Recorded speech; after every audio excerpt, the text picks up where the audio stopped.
The fact is, I have a vision that's bigger than me. In fact, it's so much bigger than me, it makes no sense.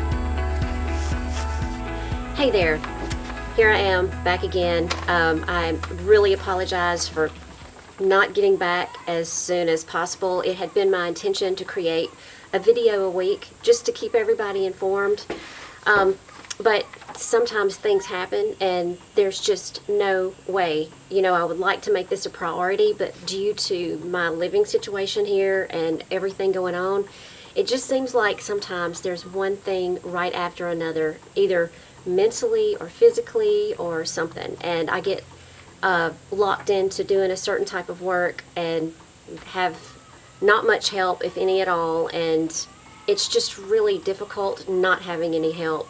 And this is why I, above all, know that with a whole team of people, how much easier life would be. It gives me more incentive every single day to create the type of environment where other people are around you. So you're surrounded by people who want to help you with what you're doing. People that want to do creative things, things that are going to help others. To have a lot of help with people who have the same goals in mind, it would just be amazing. This community that I'm thinking about is not some little commune. I've addressed this so many times before, but I keep getting these crazy comments from people about it being more like a commune, and this is not going to work. Historically, it doesn't work. And that is true. Historically, most of these things fail. But it's because they're not done right. Usually they're combined, these communities are built around people who believe they have the same religious beliefs, and then that really doesn't work, because sooner or later, and usually sooner, those people are going to realize they really don't believe the same as everybody else, or somebody's going to have a little bit of a difference in their belief, and that's going to break it off. Because if you don't believe like I believe, you're done. You're out of here. I think basically there are a lot of people that are afraid of other beliefs, and it scares them because of their belief systems and how they grew up, and maybe going to a church where they told you that you can't associate with these people. You need to get rid of them because, you know, they're going to corrupt you or whatever. But I don't believe like that. If a person is genuinely nice and they want to do the right thing, they want to help others, it doesn't matter to me what they believe. Let their religious belief be what it is, because all of my life, my beliefs have changed. They've grown over the years to include different things. And so who am I to tell you that your belief is wrong and mine is right? Because what I believe to be true doesn't mean it's true just because I believe it's true. But unfortunately, that's how many people are today.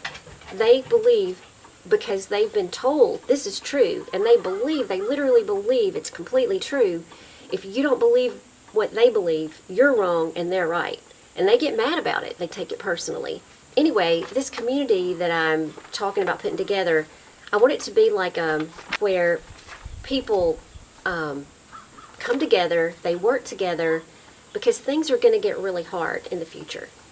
I do believe. I know that people have said this for years. Things do keep changing, but nothing has really fallen apart completely like everybody has said that it's going to.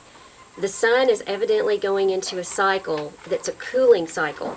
And at the same time, there are other things going on the planet that are causing the temperatures not to stay warm as long, which drastically affects the growing season. There have been some canneries. I think it was Del Monte Cannery that completely shut down because there wasn't enough produce to can.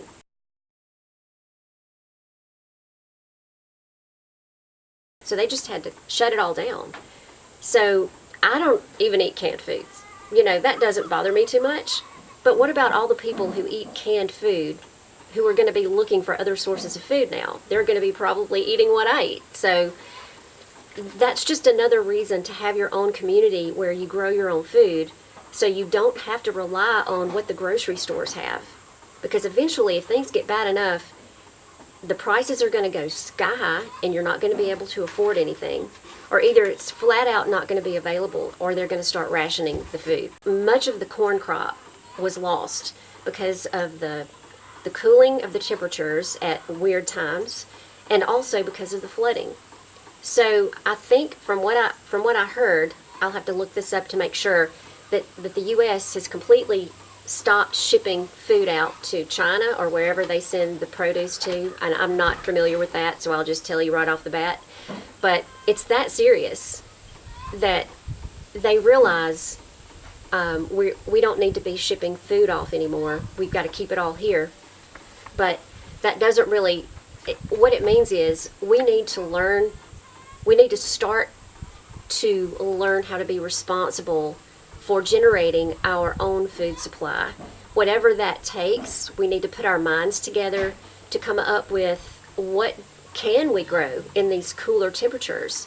How can we sustain ourselves? What sort of crops can we grow that won't be devastated by the cooler temperatures and a short growing season? What would that be, and what would it take?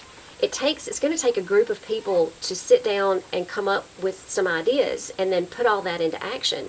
We can come up with these ideas all day online. That's great, being able to be together online.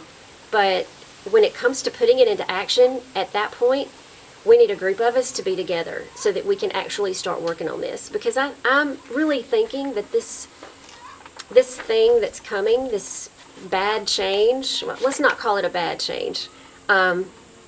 Let's just call it a change. I have a feeling it's coming sooner than most people think. I don't want people to see this as a negative thing. I want people to see it as a positive thing.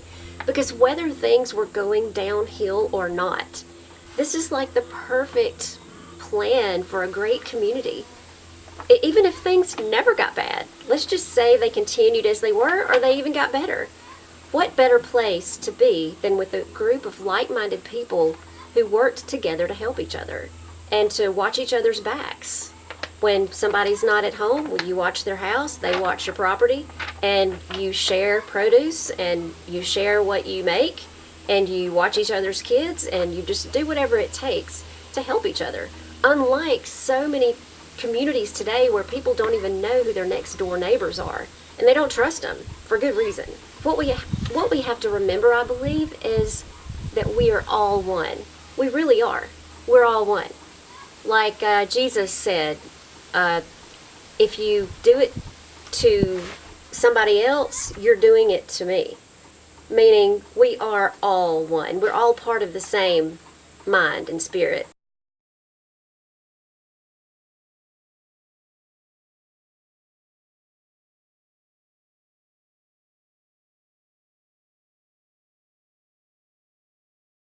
But most of us just don't get it. And you've got to learn to give to others as if you were giving to yourself or your best friend, no matter who they are. We can do this together. We can. I'm sure of it.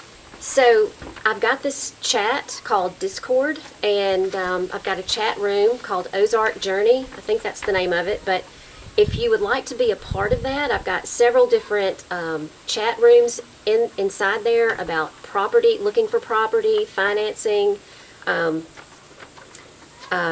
just different interesting things. I can't remember all of the list of things I've got, but people are going in there and chatting and having conversations and discussing, buildings and how we're going to put this together. Right now, this has just been created, so what's going on is a lot of people are showing up at all different times and nobody else is there. So we need to maybe come up with a time for everybody, so we all know when somebody's probably going to be there. Like, say, this was Bruce's idea, which was a great idea, like, say, maybe Friday night at 9 o'clock or Wednesday night at 8 o'clock, whatever time that people can actually go into this chat and have a conversation if they want to relay some information or chat together for a couple of minutes. it'd be a great idea just to know when can you show up at the chat. If you'll put a comment letting us know, like just comment, what's a good time for you, and we can make that the time that everybody can show up. Maybe we'll all get some similar answers. I want to be able to keep y'all updated, and YouTube has some really different algorithms where not everybody is being notified of when a video is put out. I know I've had several people to let me know. I know that if you click that little bell icon and it has these little brackets around it, that should mean that you're going to get a notification every time I put a video out. But sometimes that just doesn't happen for some reason. If you want to make sure you're aware when I put a video out, send me your email address. I'm going to create a list and start sending out brief emails every time I put out a video, which, as you know, it's not quite often, so you're not going to be bombarded with emails from me. Anyway, it's just a way for me to let you know so you won't miss anything if you want to be notified, that is. Also, if you could include your name, that would be great. And I just want to have a way to contact you. If something comes up and I need to get a hold of you, let's just say YouTube goes down, or I have something I want to say, but I don't want to say it in a YouTube video. This would be another way I could connect and say, hey, go to the chat or whatever if you want to be a part of this conversation. A lot of things I'm thinking about some things that I might not want to put out on YouTube, and so this would be the ideal way so that nobody would be left out. I want to create a village, a big community where the mindset there is a group of people who are compassionate, forgiving, working together, peaceful people, but people who are going to watch your back, people who are not going to be afraid to shoot somebody should that be necessary to protect the group. Someone asked me that recently, and I was like, no, I'm not going to shoot anybody. But then I got to thinking about it. It's like, well, yeah, I would. Like, say, you have to be put in the right circumstance. I don't like guns, and I really don't want anything to do with them, but I feel like I need to learn how to use a gun just in case I had to protect somebody. Because if it's a matter of a bad person coming in and trying to kill an innocent person, yes, I would shoot them. I want to create this group, a group of people who are awake, if you know what that means. They're awake. They know what's going on. They're not blinded by most things. Maybe they still are blinded by some things, but they're awake, or either they're in the process of waking up. And I believe, honestly, that those are the people that will be attracted to this. I don't believe the other people, the unawakened people, are not going to come. So you don't have to worry about those people being there. But we need like a set of, an outline of a set of statements maybe about the kind of people that will be in this community. Because we all know that there are some people who may try to come in that don't need to be there. And they may try to force their way in. And so we need to prevent that from happening. We want to all be like-minded. We all want to have the same goals. And as long as that's the case, and you're a nice, non-violent person, it should all work out. But we need to make sure that we have a way to go over these things with new people that say they want to come in after we get it started, so that we don't end up with somebody that's going to break up the group or cause problems in the group or make anybody in that group uncomfortable for any reason at all. So we do need our own, like, set of laws, sort of. You know what I mean? We may need a sheriff. I don't know. We may need a mayor. But anyway, being with a group of people like I'm describing would be priceless. It doesn't matter how many things we had. Just being in that group of people, knowing that you're going to have what you need, and if you don't, you're going to have plenty of help. That would be priceless. Think about these people in cities that can't get out. They're going to be stuck in condominiums or whatever, alone. And the people, they're going to try to seek help from people around them, but they're probably not going to be like-minded people. They're all going to have their own ideas, and then everybody's going to clash. And that's what I want to avoid. Money cannot buy what I'm talking about. There's no way. I have said all of my life that I am not a leader. I'm a follower. That's just my personality. And I don't intend to be a leader over this group of people. We definitely need to have some sort of group meeting about things that will and won't be accepted in the community. Because obviously, we definitely need to keep it a safe place and a place where people feel safe bringing their children. So we definitely need to have a list of rules. And I'm not really sure how to go about doing that. Like I said, I'm a follower, not a leader. But I feel like I do have the qualifications to bring the people together, which is what I'm doing. And some people might wonder what my qualifications are for doing something like this. And I have to tell you that I have no qualifications for doing something like this. I just feel led to do it. I have felt led for a long time to do this, but I've never been in a position. And actually, you still may call me not being in a position to do this. But I feel like if I don't make some steps going forward, it will never happen. So that is what you're watching me do right now. I am making steps by putting out videos, getting people together, calling people together, people with resources, people that do have some money, people who have talents and skills. I am calling all of those people together to join this group. I don't believe it's going to be a big struggle getting this together.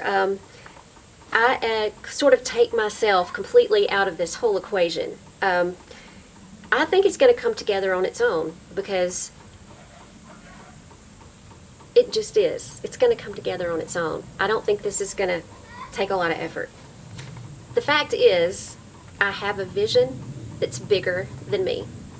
In fact, it's so much bigger than me, it makes no sense. I feel like we need to learn to live as much as possible without the luxuries that our society takes so much for granted these days. Being able to hop in the car, go get groceries, being able to go get gas and just go wherever you want to go, being able to cook in a regular electric oven, having your garbage picked up. You know, all of these things people take so for granted. That's just everyday life. That's the way life is. But all of that could come to a screeching halt overnight, literally. And then there's sewage. What do you do with that? I'm sure some of you really know what to do with that. You know, I had made some comments about building underground, some, not everything, but some structures underground. And they're like, you know, that place is safe. They believe there's like divine protection over this place. And why would you want to do that? Because they believe it's already protected. You have to look at some things from the past. Like Noah, the story of Noah and the flood. He knew that flood was coming, and he was told to prepare. He could have said, well, the flood is coming, but where I am, I'm going to be okay. It's not going to get me. He actually had to build something and sustain it for that long of a time. He didn't just not do anything. And the reason I'm taking some things underground is because of several things. That's going to be the answer to me to solve a lot of problems. Temperature extremes, which are expected to be a problem, which will be the death of many. If you don't have a way to heat and cool effectively, and you've got temperature extremes, you're in big trouble. If you're underground, it's going to be a pretty constant temperature all year long, no matter what the temperature is. As well, if you experience something like extreme weather-related problems like high winds, 200 miles an hour, 300 miles an hour, which are unheard of, but yeah, it's possible, your house is going to get blown away. I know they say this is a protected area, but I've seen some pretty big hail here already, and I just want to say, I think we should all be prepared for whatever comes. I don't think it's protected to the extent that nobody is going to have loss here, because I've seen people's houses here get blown away by tornadoes. So be prepared. If you know what's coming and you anticipate what's coming, you can at least be prepared for those things. And underground is a solution for the temperature changes and weather changes, and for some other things that I'm not going to go into right now. when we can finally begin to unplug ourselves from the system, I believe we're all going to find out who we really are. And we're all so connected, you know. Everybody's in this system that causes us to have to go to work every day, earn a living, you barely have any free time, you're worried about paying your bills.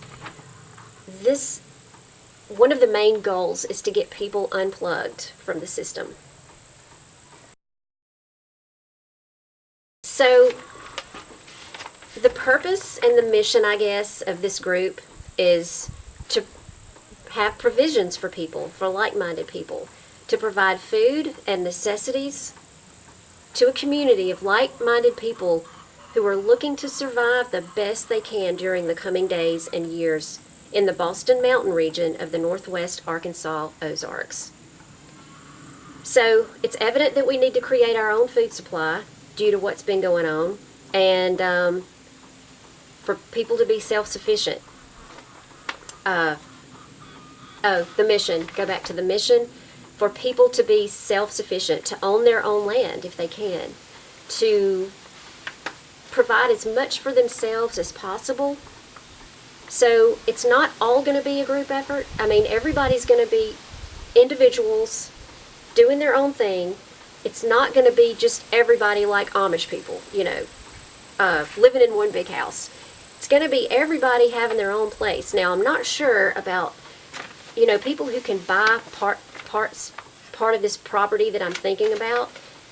They can have their own acreage. You know, they just buy it and own it and live there. And there are going to be a lot of people that can't buy property.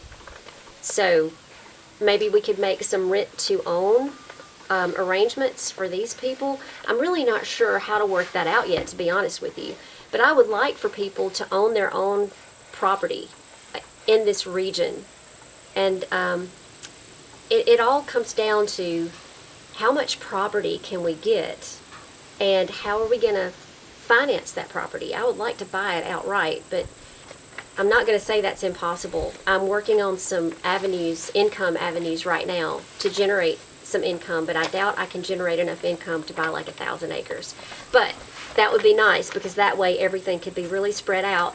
In the middle of this community, we could have like a town square or circle where everybody comes together to meet, like have this one big meeting building, possibly have something in place underground where everybody could go in the case of an emergency, like a tornado, bad weather coming through or whatever.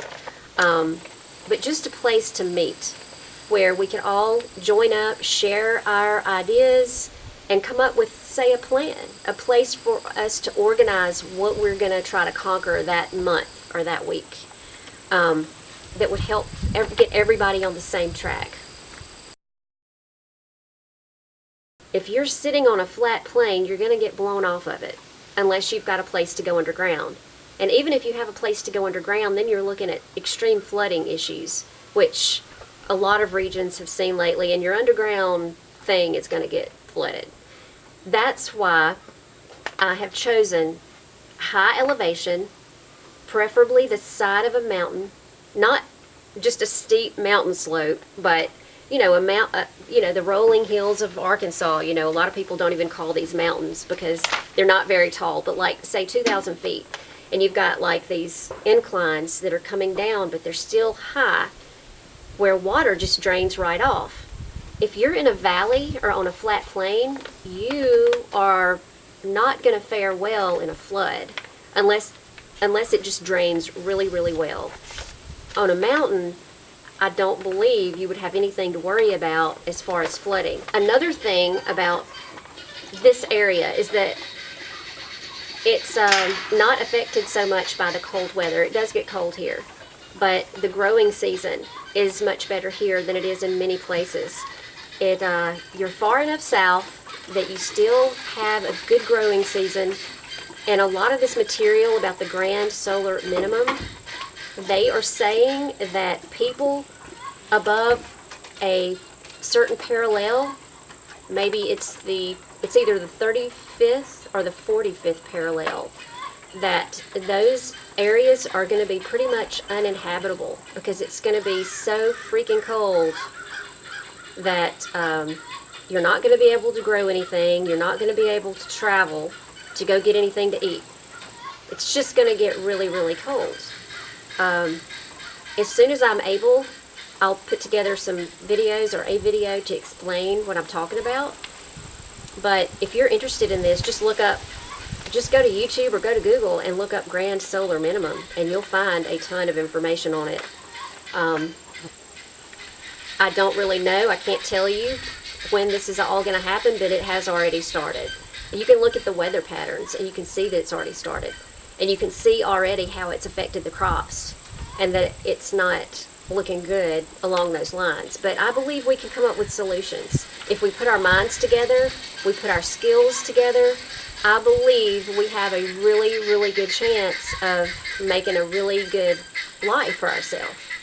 I hope that's not going to make too much noise. That's guineas in the background. But so don't give up on me. Hang in there, because this is going to work. I am going to do this. It seems impossible. It seems like a very unlikely task for somebody like me, but I'm going to put this together, and this is going to work. So everybody hang in there. Peace.